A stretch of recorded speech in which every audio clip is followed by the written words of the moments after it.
A lone figure walks into the forest and vanishes without a trace. No screams, no witnesses, only silence. Deep in the shadow of Mount Fuji lies a forest so quiet, so dense, it seems to swallow sound and souls. For decades, it has drawn the lost, the grieving, and the curious. But why do so many never return? What secrets are buried beneath the moss of Aokigahara, Japan's most haunted forest? Welcome to our deep dive into one of the most hauntingly beautiful places on Earth, Aokigahara, often referred to as Japan's spirited away forest. Nestled at the base of Mount Fuji in Yamanashi Prefecture, this dense woodland is not just a stunning natural wonder. It's also steeped in chilling lore and unsettling tales that have captivated and terrified visitors for generations. Known as the Sea of Trees, Jukai in Japanese, Aokigahara stretches over 35 square kilometers of volcanic rock and tangled growth. It's eerily quiet, the result of a porous lava floor that absorbs sound and thick vegetation that muffles even footsteps. That silence has helped cultivate the forest's unnerving atmosphere. But Aokigahara's reputation goes far deeper than its eerie calm. It has gained international notoriety as one of the world's most infamous suicide sites. Tragically, authorities report dozens of suicide attempts each year, though exact numbers are no longer published to reduce stigma and prevent copycat cases. In its darkest years, signs with messages like "Think of your family and you are not alone" were placed along common paths to offer hope. As we explore Aokigahara, we'll uncover the captivating narratives that surround this enigmatic location, from ancient ghost legends and spiritual folklore to first-hand accounts of paranormal encounters and disappearances. You'll hear about the eerie, restless spirits said to roam the woods, often tied to stories of ubasut, an alleged ancient practice of abandoning the elderly in remote places to die during times of famine. Though debated by historians, the legend adds another layer of sorrow to Aokigahara's identity. So grab your flashlight and join us as we walk through the shadows of Aokigahara, where every rustle of leaves and whisper of wind may be more than just nature.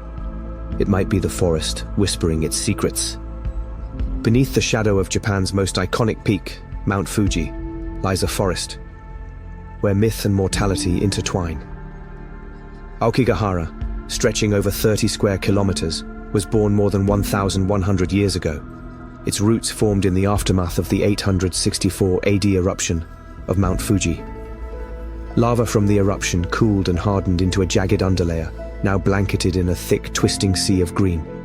Over time, this forest became known as the Jukai, the Sea of Trees, for its maze-like density and silence. But beyond its natural beauty, Aokigahara's reputation has been shaped by centuries of folklore, tragedy, and cultural memory.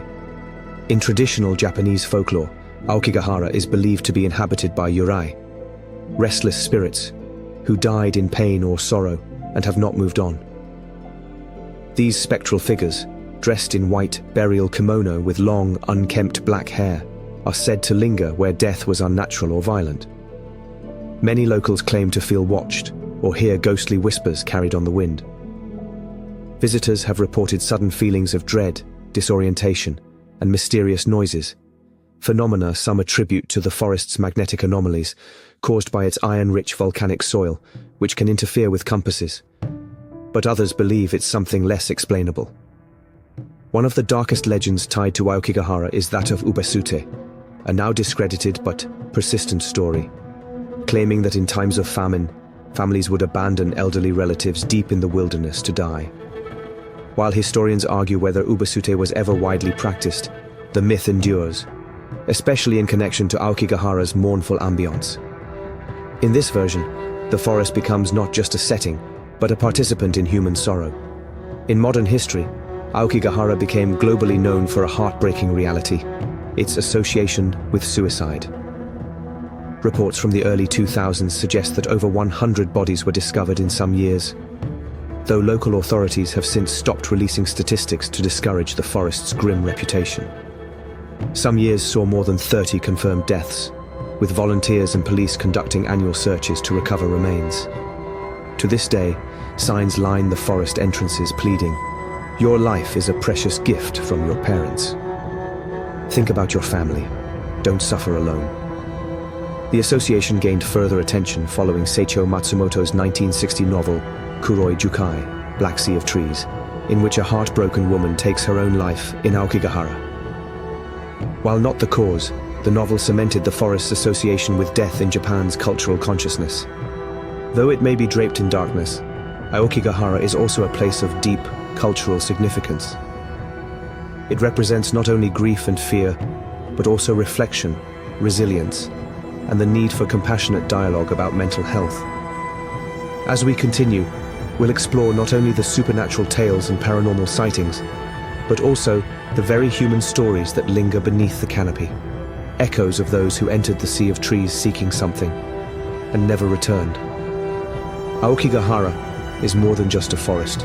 It is a liminal space, where the boundary between the living and the dead seems to thin. Here, Japanese folklore and real-life tragedy have merged into something deeply unsettling. For centuries, this Sea of Trees has been a breeding ground for ghost stories, mysterious disappearances, and paranormal encounters, tales that still echo beneath the dense canopy. At the heart of Aokigahara's legend are the yurei, spirits of those who died suddenly or with unfinished business. Similar to Western ghosts, yurei are often depicted in white funeral garments, with long black hair and pale, sorrowful expressions. But unlike fleeting hauntings, yurei are said to be anchored to the place of their death, repeating their pain in an endless loop. Many who venture into the forest report an almost palpable shift in energy. Hikers have described sudden temperature drops, feelings of being watched, or electronic devices malfunctioning without explanation. Some claim to have seen shadowy figures darting behind trees, or heard voices whispering in Japanese, when no one else was around. It felt like the trees were closing in, and then I heard footsteps behind me, but I was alone. Anonymous Reddit user, recounting their 2021 solo hike through Aokigahara. The forest's spectral reputation has permeated pop culture. From novels like Seicho Matsumoto's Kuroi Jukai to horror films like The Forest, 2016, Aokigahara has become an international symbol of haunted isolation. It even inspired the suicide forest level in the popular horror game Fatal Frame, as well as multiple paranormal YouTube documentaries. Japanese ghost hunters and spiritualists frequently visit Aokigahara with EMF detectors, thermal cameras, and dowsing rods, documenting alleged paranormal activity. Some local priests also perform Shinto purification rituals, oharai, to cleanse the forest paths, especially near areas known for suicides. Interestingly, the very layout of the forest lends itself to disorientation and fear. With no wildlife sounds, an irregular magnetic field, due to high iron content in the lava, and almost no cell signal, Aokigahara can quickly feel like a place outside time. Some search teams even use tape trails or GPS breadcrumbs to avoid getting lost, because compasses can spin uselessly in some areas. You can walk just 20 feet off the trail and the forest swallows you whole. No echo, no birds, just silence, and whatever's watching. Kazuo Takahashi, local volunteer searcher, interviewed by NHK World Japan. Far from being just a site of urban legend, Aokigahara has become a cultural mirror. The forest reflects Japanese society's complex relationship with death, spirituality, and mental health.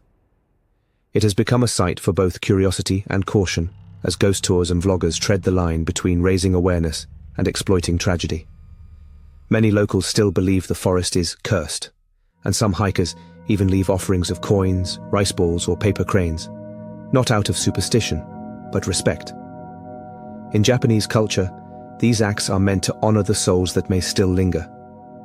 Aokigahara's legends are not just tales, they are cultural artifacts, shaped by centuries of grief, belief, and imagination. As we continue deeper into the forest's mysteries, remember this: not all ghosts wear chains, and not all haunted places are marked with signs. Some are felt, in the air, in the silence, and in the stories passed from mouth to trembling mouth. Few places in the world are as tragically synonymous with disappearance as Aokigahara Forest. Beneath its canopy of moss-covered trees and volcanic soil lies a silent record of hundreds, perhaps thousands, of individuals who entered but never returned. While the forest may seem like a tranquil retreat, for many, it has become a final destination. Officially, Japanese authorities stopped publishing suicide statistics for Aokigahara in 2010, aiming to reduce the forest's notoriety. But before then, the numbers were sobering. In 2003 alone, 105 bodies were recovered, with many more suspected. A record 78 confirmed suicides were reported in 2002. Local volunteers and police still report dozens of recoveries each year, though exact figures are deliberately withheld. These are just the bodies found. Many more are believed to remain undiscovered, hidden by dense foliage, or simply never reported missing. The forest's uneven lava floor, hidden caves, and natural acoustic dampening make it easy to get lost, and nearly impossible to be found. It's not uncommon for us to find a tent, a backpack, or even a skeleton, months or years later. Hiroshi Minamino, volunteer recovery worker, quoted by Mainichi Shimbun, 2007. One of the most haunting aspects of these disappearances are the farewell letters left behind. In a well-publicized case from 2002, a 24-year-old man from Yokohama left behind a note that read, "I wanted to disappear quietly. I'm sorry for being a burden. I hope this forest will embrace me." These notes are often found neatly placed on tree trunks or tucked into backpacks, along with personal items, photos, student IDs, even pet collars, painted with heartbreak and finality. Japan has long grappled with high suicide rates. In 2009, more than 32,000 people died by suicide nationwide. While that number has since declined, Japan still reports over 20,000 suicides annually, a reflection of deep-rooted cultural and social stresses. Aokigahara's location, remote yet accessible, makes it a symbolic and literal escape. The forest's quiet, undisturbed beauty offers a kind of invisible permission for solitude, reflection, and for some, finality. It's not just a forest, it's a mirror. People go there to confront themselves. Takeshi Furukawa, mental health advocate in Yamanashi Prefecture. In response, authorities have installed suicide prevention signs at trailheads and key entry points, bearing messages like, "Your life is a precious gift from your parents. Don't face your problems alone. Please talk to someone." Hotline numbers are listed in bold. Volunteer patrols and local police now regularly scan the forest for signs of visitors in distress, abandoned tents, string trails, or even food wrappers used to mark a trail. Aokigahara is a place of contradictions, a destination for both suicide prevention advocates and thrill seekers, where spiritual folklore overlaps with real-life tragedy. Its silence is not peaceful, it's heavy. The trees don't echo, they absorb. And the beauty of the landscape only deepens the unease for those who know its darker truth. The disappearances are not just chilling stories, they're reflections of larger societal issues, stigma surrounding mental illness, pressure to succeed, and the quiet loneliness many face in modern life. Aokigahara has, sadly, become both a symptom and a symbol of this crisis.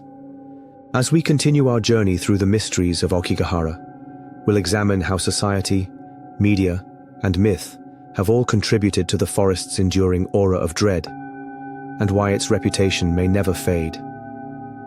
Behind the scenes of Aokigahara's tragic reputation are the silent, tireless efforts of volunteers, police officers, and local officials who routinely enter the forest, not to hike or explore, but to search for the missing. Every year, teams sweep sections of the 30-square-kilometer forest, looking for signs, bright-colored string-marking paths, left by those who enter and might want to return, or not. Abandoned tents, food wrappers, clothing, and too often, remains, sometimes fresh, often skeletal. It's the smell that first tells you something's not right, then the silence. Anonymous search volunteer, Asahi Shimbun interview. 2011 police typically conduct annual sweeps in early spring, when melting snow makes previously inaccessible areas reachable.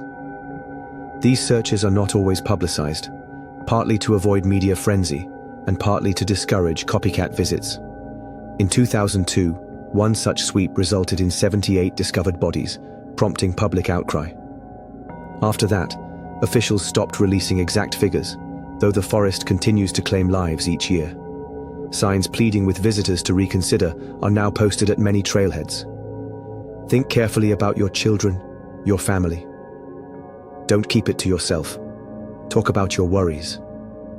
Near the main parking areas, mental health volunteers have been stationed during high-risk periods, particularly in March, the end of Japan's fiscal and academic year, when suicide rates peak. Local police have also installed surveillance cameras at some entrances, not to invade privacy, but to spot those entering alone and potentially intervene. Despite all efforts, the forest remains a somber backdrop for these deeply personal tragedies. For those who enter Aokigahara, even without suicidal intent, the psychological atmosphere is almost always described the same way: unsettling, disorienting, and heavy. The forest has a unique mix of geographic and psychological features that create this effect. Thick volcanic rock beneath the forest floor absorbs sound, creating a disquieting acoustic vacuum. Dense foliage and twisted tree roots create a labyrinth with few landmarks. GPS signals often fail due to magnetic anomalies from the lava rock. In some areas, it's said you can hear your heartbeat more clearly than a person 10 feet away. You feel like the forest is swallowing you. The silence becomes louder than any noise. Naomi Oji, travel blogger who hiked Aokigahara alone in 2016. The combination of isolation, stillness, and the forest's reputation creates a kind of psychological echo chamber. Even prepared hikers report feelings of dread, disorientation, and heightened anxiety. Some who enter tie bright string or tape to trees as a guide back. Volunteers often find these trails abruptly ending mid-path, as if the person changed their mind, or didn't. Psychologists suggest that this atmospheric pressure can trigger emotional breakdowns in vulnerable individuals, even those who entered with no harmful intent.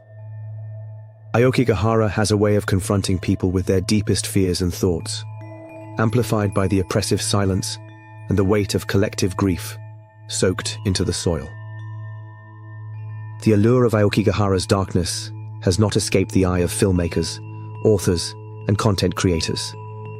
It has been featured in numerous works that blend fact and fiction, sometimes respectfully, sometimes controversially. The Forest, 2016, a horror film starring Natalie Dormer. It was widely criticized in Japan for exploiting real suicides for entertainment and for reinforcing inaccurate Western myths about the forest. Vice, Inside Japan's Suicide Forest, 2011. Hosted by reporter Simon Ostrovsky, this documentary brought international attention to Aokigahara with raw footage of recovery missions and real-time interviews with volunteers. It received praise for sensitivity and honesty. YouTube and social media. The forest became the center of global outrage in 2018 after controversial YouTuber Logan Paul filmed a deceased individual inside Aokigahara, sparking debate about ethics, clickbait culture, and mental health awareness. Wataru Tsurumi's book, The Complete Manual of Suicide, which disturbingly lists Aokigahara as an ideal location, has been found on the forest floor numerous times. The book has fueled controversy and raised concerns about its influence on vulnerable readers. Aokigahara has inspired manga and anime series, ghost stories, and even poetry, often portraying it as a liminal space between worlds, neither living nor dead. Aokigahara is not just a forest, it's an emotion, an unresolved story left untold. Aya Kawashima, filmmaker and cultural historian. Despite, or perhaps because of, its media portrayal, the forest has become a symbol of Japan's relationship with death, mental health, and the supernatural. It is featured in university studies, mental health campaigns, and even tourism debates. Some argue media coverage spreads awareness. Others argue it contributes to dark tourism and desensitization. To truly understand Aokigahara's haunting presence, one must look beyond its trees, into the heart of Japanese spirituality, where life and death are not seen as opposites, but as connected states in a continuous cycle. In Japanese folklore, those who die by suicide or violent means are believed to become yurei, ghosts unable to pass peacefully into the afterlife. Yurei are said to be bound by unfinished business, driven by unresolved emotions, and drawn to places of trauma or sorrow. Aokigahara, soaked in centuries of death, sorrow, and silence, is believed by many to be such a place. Spiritualists and monks have reported energy shifts in the forest, and described feeling overwhelmed by the presence of the dead. There are places where the barrier between the living and the dead is thin. Aokigahara is one such place. Reverend Daisen, Buddhist monk who regularly prays in the forest in Shintoism. The forest is a sacred natural space inhabited by kami, spiritual beings or deities. But when the balance is disturbed by death and negative emotion, the space can become impure or even cursed. Many locals avoid entering Aokigahara unnecessarily. Shinto priests perform purification rituals, especially near areas where bodies have been found. These misogi, cleansing ceremonies, are meant to restore harmony and allow spirits to move on. Buddhist monks often walk the forest, offering prayers, chants, and incense to guide spirits toward peace. Some have even erected small altars or jizo statues, guardians of the dead and travelers, at known sites of death. These efforts aren't just spiritual. They're cultural and compassionate, rooted in the belief that no one, living or dead, should be forgotten. Aokigahara's eerie power is not only natural, it's spiritual, tied deeply to Japan's respect for the dead, the sacredness of place, and the collective grief that echoes beneath the trees. At the foot of Aokigahara lies Fujikawa Guchiko, a town known for its breathtaking views of Mount Fuji. But beneath the tourist-friendly surface lies a community that has long carried the burden of proximity to Japan's most infamous forest. Residents have grown used to the sobering reality, parked cars left for days, strangers entering the forest alone, never returning, helicopters, police tape, and whispers of what was found. Some innkeepers and shop owners along the forest's edge report seeing increased foot traffic around suicide season, a term they use quietly, almost reluctantly. They've taken to alerting authorities when they see lone visitors who appear distressed. We don't want to talk about it, but we can't pretend it doesn't happen. Yuko Tanaka, cafe owner near Narusawa Trail entrance. While tourism to Mount Fuji brings revenue, the forest's dark allure also attracts dark tourists, people drawn by death, mystery, and viral potential. Some locals resent this attention, calling it exploitative. Others see it as an opportunity to spark conversations about mental health. If outsiders come just to take pictures of tragedy, they're not welcome. But if they come to understand, maybe they'll carry the message home. Takashi Mori, local park ranger. In recent years, local governments and volunteers have collaborated to offer free mental health pamphlets at parking areas, provide trained guides who educate hikers on the forest's true history, discourage sensational content that may glorify or trivialize the suffering associated with the forest. There's a quiet dignity in how these communities respond, not with spectacle but with compassion and resolve. Aokigahara may be world famous for its darkness, but the people who live beside it are trying to reclaim it, not as a place of death, but as a place of healing, understanding, and respect. Aokigahara is more than just a forest. It is a mirror, reflecting the beauty of nature and the fragility of the human spirit. It's a place where silence speaks louder than words, where every tree holds a secret, and where sorrow lingers like morning mist beneath the canopy. For some, it is a place of peace. For others, a final refuge. And for many more, a chilling reminder of what happens when pain goes unheard. But in the darkness, there is always the chance for understanding. And through understanding, maybe, just maybe, we find the light. By telling the stories of Aokigahara, we don't sensationalize tragedy. We honor those lost, we learn from the past, and we raise our voices where others were silenced. So if this video moved you, take a moment to reflect. Not just on the forest, but on the people around you. Reach out, speak up, listen deeply, because sometimes the most haunted places aren't forests at all. They're the hearts we walk past every day. Thank you for watching. And until next time, stay curious, stay kind, and never stop seeking the truth hidden in the shadows.